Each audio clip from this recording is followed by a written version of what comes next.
مولاي صل وسلم دائما أبدا على حبيبك خير الخلق كلهم مولاي صل وسلم دائما أبدا على حبيبك soleh, maka pahalanya untuk dirinya sendiri. Wa man asa'a fa'alaiha, dan barang siapa yang mengerjakan perbuatan jahat, maka dosanya untuk dirinya sendiri.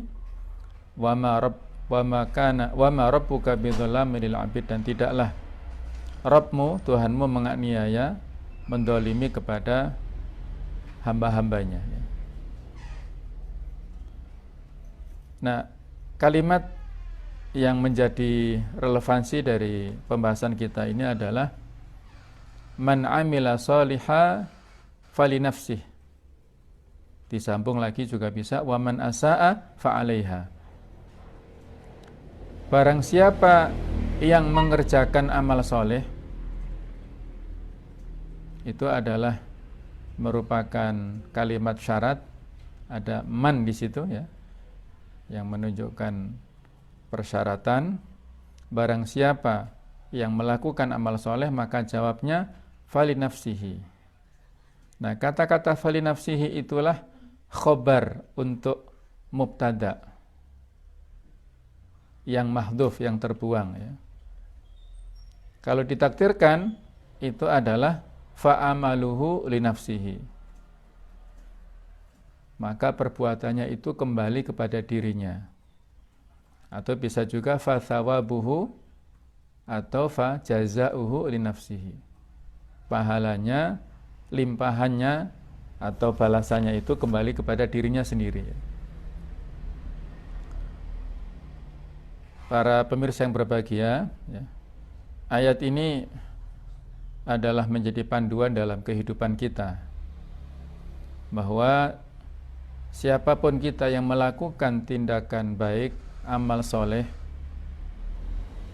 apakah amal soleh ini berupa ibadah mahdhah, ibadah yang terkait urusannya dengan Allah Ta'ala, ataukah ibadah ghairu mahdhah yang sifatnya umum, yaitu interaksi kita dengan sesama manusia. Maka pada hakikatnya kita telah menanam kebaikan untuk diri kita sendiri. Kebalikannya, kalau kita menanam keburukan, maka balasan keburukan juga kembali kepada diri kita sendiri. Man amila sholihan fa'amaluhu li nafsihi wa man asa'a fa'alaiha. Barang siapa yang melakukan keburukan, fa'alaiha, alaiha di sini kembali kepada jiwanya sendiri ya. Jiwa itu sudah kita bahas kemarin adalah dihukumi mu'annats. Fa'alaiha, yakni fa'ala nafsihi, maka kembali kepada dirinya ya.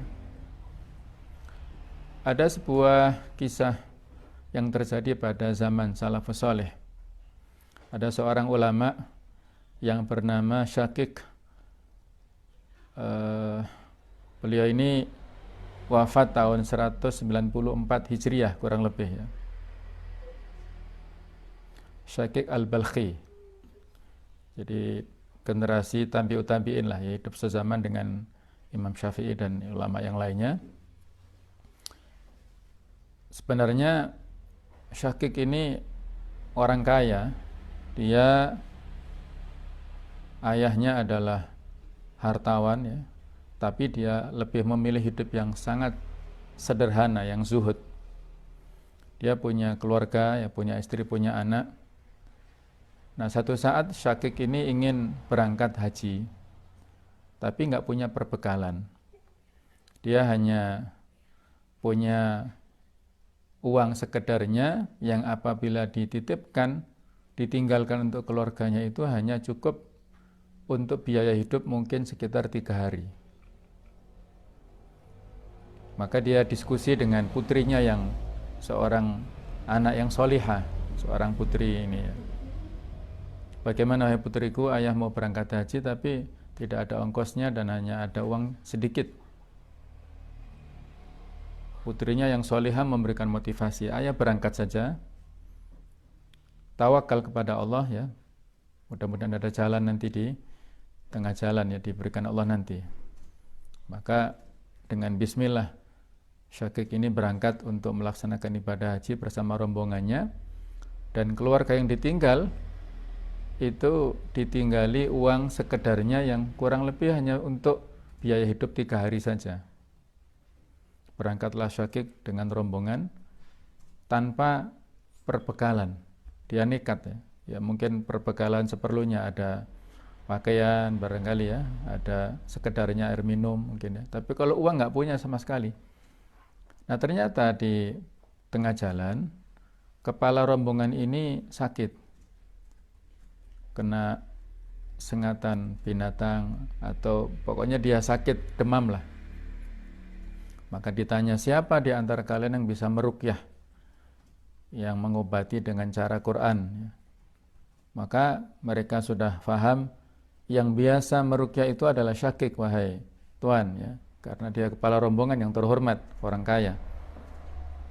Maka dengan izin Allah, Syakik mengobati ruqyah kepada kepala rombongan ini, dan akhirnya dengan izin Allah bisa sembuh.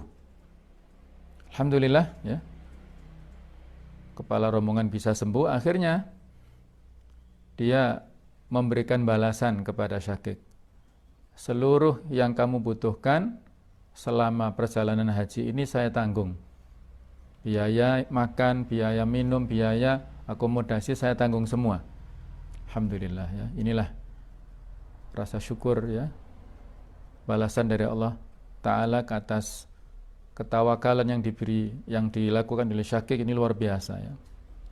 Mendapatkan imbalan atas ketawakalannya itu langsung dari Allah, lewat itu perantaraan kepala rombongan itu ya. Kemudian dia berdoa, ya Allah, keluarga yang aku tinggalkan bagaimana ya Allah, aku serahkan kepadamu ya Allah. Nah yang terjadi di rumah para pemirsa yang berbahagia, itu setelah 3 hari ya makanan habis, tidak bisa ya, tidak bisa membelilah ya. Maka seolah si ibunya atau si istri Syakik ini seolah protes kepada putrinya, kamu sih yang nyuruh ayahmu berangkat ya. Kalau seperti ini bagaimana kita ini? Makan dari mana? Kata anaknya begini, wahai ibuku, yang berangkat meninggalkan kita itu yang memberi rizki atau yang dia memakan rizki? Oh, ini pertanyaan yang berbobot ya, luar biasa ini, akidah yang luar biasa. Ibunya mikir ini, terus dia mengatakan, ya kalau ayahmu ya dia memakan rizki. Terus siapa bu yang memberikan rizki? Allah. Apakah Allah meninggalkan kita? Tidak ya. Nah, pada saat mereka berdialog seperti itulah, tiba-tiba pintu rumah mereka diketuk oleh seorang tamu. Dibukalah ya. Dibuka, ternyata tamunya ini adalah utusan khalifah, utusan raja.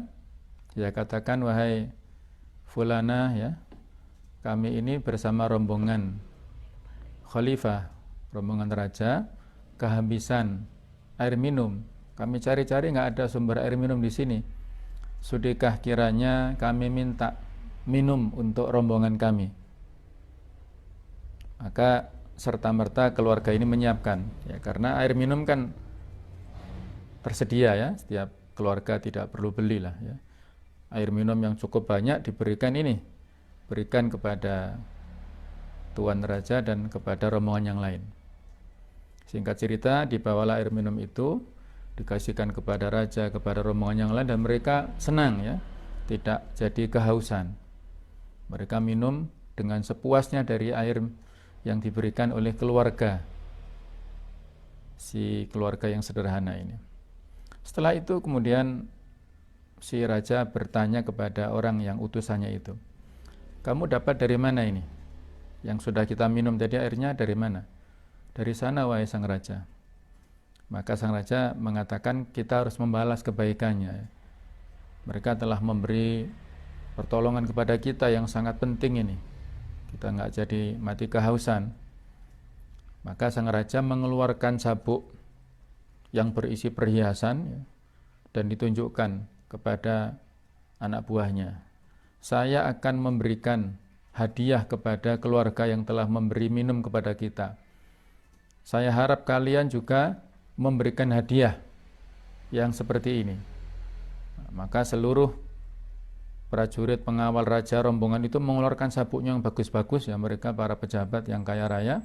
Sabuknya bagus-bagus, ada emas, ada perak, ada lain-lain ya. Nah, para pemirsa yang berbahagia, ada di antara rombongan itu seorang saudagar konglomerat kaya raya. Dia berkata, coba dihitung kira-kira sabuk ya, dia pendekatannya begini, wahai sang raja, sesungguhnya keluarga itu yang dibutuhkan adalah makanan. Kalau kita kasih sabuk seperti ini, dia nggak bisa memakan, dia kesulitan menjualnya, nggak bisa mendapat uang cash. Bagaimana kalau kita ganti saja ya? Coba dikuruskan, kira-kira di total berapa hadiah yang telah kita mau kasihkan itu, nilainya berapa? Di total sekian ya, tentunya sangat banyak ya. Maka dia ganti. Baik, saya akan mengganti hadiah berupa uang cash. Setelah itu kemudian semua sabuknya itu dikembalikan kepada yang punya. Yang punya raja dikembalikan, anak buahnya semuanya dikembalikan. Jadi yang dikasihkan hadiahnya itu adalah uang cash dari saudagar yang kaya raya yang sangat dermawan itu. Maka dibawalah uang yang banyak itu ya, mungkin berapa ribu dinar gitu, dibawa ke keluarga ini. Oh, luar biasa betapa gembiranya ya sang ibu yang tadi sudah protes-protes dengan keputusan dan saran si anak kepada sang ayah meninggalkan untuk haji itu. Sang ibunya gembira ya dengan mendapatkan harta yang sangat banyak itu. Tapi coba kita perhatikan bagaimana sikap sang putri. Dia malah menangis. Kenapa?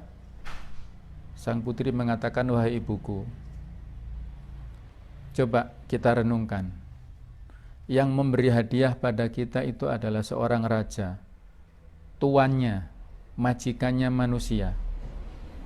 Mereka punya anak buah dan ini atas kebaikan dia dan tentunya atas motivasi ya, nggak tahu prosesnya bagaimana. Kasihan kepada kita, padahal dia adalah juga sama-sama seperti kita manusia. Bagaimanakah kira-kira dengan Tuhannya manusia, Rabbun Nas, Allah Ta'ala, yang memiliki kita, yang menghidupkan kita, yang memelihara kita? Tentunya sifat kasihannya itu jauh melebihi daripada itu seorang manusia ya. Jadi itulah analog ya, qiyas aula, yaitu mafhum muwafaqah ya dalam bahasa usul fikih itu dari seorang anak ini, seorang putri yang sangat solihah ini. Maka inilah para pemirsa yang berbahagia, kisah singkat ini bisa kita ambil pelajaran yang sangat banyak, khususnya pada masa-masa tersebarnya virus ya, pandemi COVID-19 ini. Kita yang masing-masing keluarga berdiam diri di rumah, tentunya banyak sekali keadaan yang memprihatinkan dari keluarga-keluarga kita ini. Maka cara yang paling tepat adalah kita kembali kepada pemilik rizki yang sebenarnya, yaitu Allah Ta'ala. Kita tawakalnya kepada Allah, bukan kepada manusia, walaupun juga tidak meninggalkan usaha-usaha manusiawi ya.